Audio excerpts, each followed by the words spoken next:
अच्छा जी, वेप, ई सिगरेट्स और ई शीशा, कभी सुना हुआ है ई शीशा? मुझे अभी पता चला है। तो वैसे तो हर उम्र के ही लोग जो हैं वो इस्तेमाल कर रहे हैं, लेकिन हमारी जेन जी में ये काफी पॉपुलर है। अच्छा, बड़ी टेंशन होती है हुमा मुझे देख के, क्योंकि सिगरेट के लिए आपको एक तरद्दुद करना पड़ता है ना। आप कहीं इंडोर बैठे हुए हैं तो आप बाहर जाएंगे, सिगरेट चलाएंगे, उसका धुआं होगा, स्मेल होगा।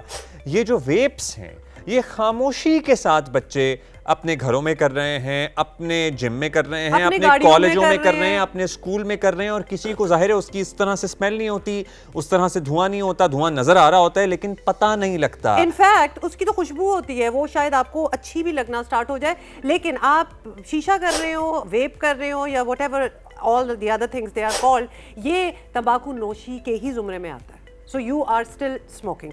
अब इस पर 18 साल से कम उम्र बच्चों को फरोख्त पर मुकम्मल बैन लगाने के लिए सेनेट सेक्रेटेरिएट में एक बिल जमा करा दिया गया है, जिसमें कहा गया है कि पब्लिक प्लेसेस पर ई सिगरेट, वेप, शीशा वगैरह इस्तेमाल करने पर पाबंदी होगी। इसके अलावा इसकी प्रमोशन कोई करेगा, इश्तिहार, स्पॉन्सरशिप वगैरह पर भी पाबंदी होगी, और बहुत जुर्माने भी सजेस्ट किए गए हैं। पहली मरतबा अगर आप खिलाफ वर्जी करेंगे तो 50,000 रुपये जुर्माना हो सकता है, दूसरी मरतबा करेंगे तो 1 लाख रुपए तक जुर्माना हो सकता है। खैर, अभी तो ये बिल सेनेट में पेश नहीं हुआ, लेकिन 18 साल से कम उम्र बच्चों, वैसे भी ये चीज़ अच्छी नहीं है, तो इससे आप दूर रहें और आदत बन जाएगी। मतलब अभी तो कूल लग रहे हैं एवरीथिंग, और कुछ अरसे बाद इस पे भी रिसर्च आ जाएगी कि even this was not good for your health.